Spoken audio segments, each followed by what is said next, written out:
Santificação. Capítulo 5. Daniel na cova dos leões.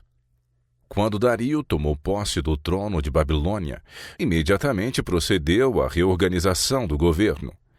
Constituiu sobre o reino 120 presidentes, e sobre eles 3 príncipes, dos quais Daniel era um, o primeiro segundo a versão inglesa.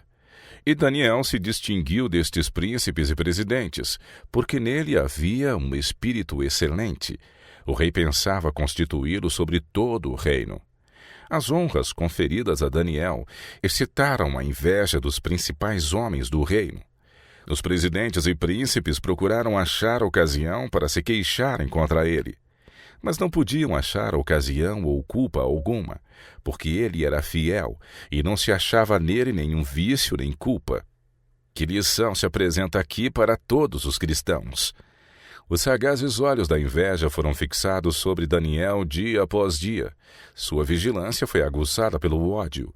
Contudo, nem uma palavra ou ato de sua vida puderam eles fazer com que parecesse mal. Todavia, ele não se jactava de santificação, mas fazia o que era infinitamente melhor. Vivia uma vida de fidelidade e consagração. Uma trama satânica. Quanto mais irrepreensível a conduta de Daniel, tanto mais ódio ela excitava contra ele e seus inimigos.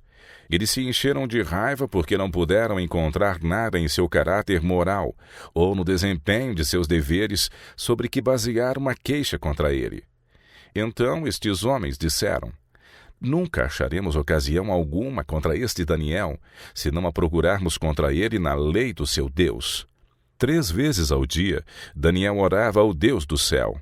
Esta era a única acusação que poderia ser apresentada contra ele.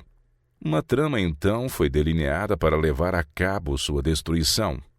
Seus inimigos reuniram-se no palácio e suplicaram ao rei que baixasse um decreto, pelo qual nenhuma pessoa em todo o reino deveria pedir coisa alguma, quer de Deus, quer de homem, a não ser de Dario, o rei, durante um espaço de 30 dias, e qualquer violação deste edito seria punida, atirando-se o culpado na cova dos leões.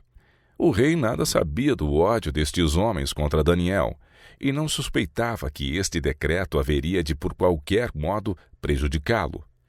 Mediante a lisonja, eles fizeram o monarca acreditar que seria grandemente para sua honra a publicação deste edito.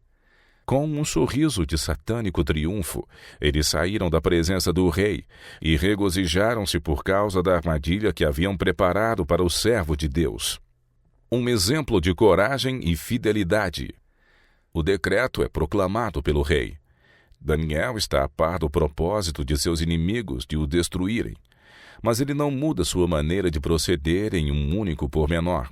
Com calma executa seus costumeiros deveres e, na hora da oração, vai à sua câmara e, com as janelas abertas para o lado de Jerusalém, dirige suas petições ao Deus do céu.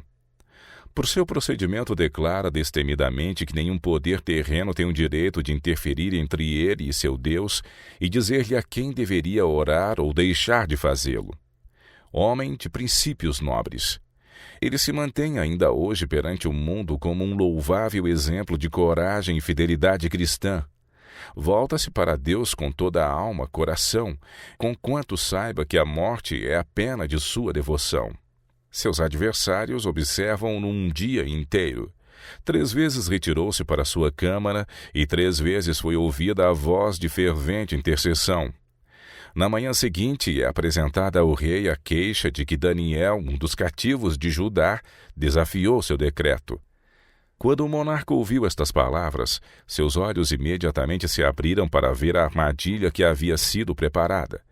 Ficou profundamente descontente consigo mesmo, por haver publicado tal decreto, e trabalhou até o pôr do sol para descobrir um plano mediante o qual Daniel pudesse ser libertado.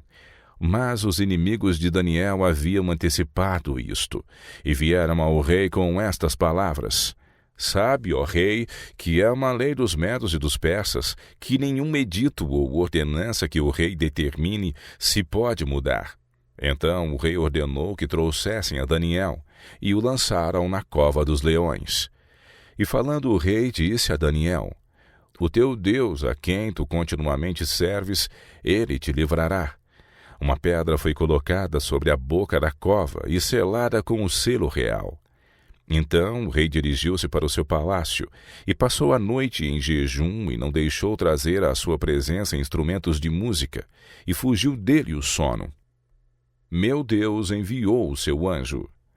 Muito cedo de manhã, o monarca dirigiu-se apressadamente à cova dos leões e gritou: Daniel, servo do Deus vivo, dar-se-ia o caso que o teu Deus, a quem tu continuamente serves, tenha podido livrar-te dos leões? A voz do profeta foi ouvida em resposta: Ó rei, vive para sempre. O meu Deus enviou o seu anjo e fechou a boca dos leões para que não me fizessem dano, porque foi achada em mim inocência diante dele, e também contra ti, ó rei, não tenho cometido delito algum.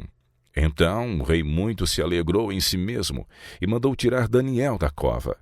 Assim foi tirado Daniel da cova e nenhum dano se achou nele, porque crera no seu Deus.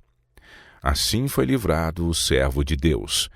E a armadilha que seus inimigos armaram para a destruição dele provou-se ser para a sua própria ruína. Por ordem do rei, eles foram lançados na mesma cova e instantaneamente devorados pelos animais selvagens.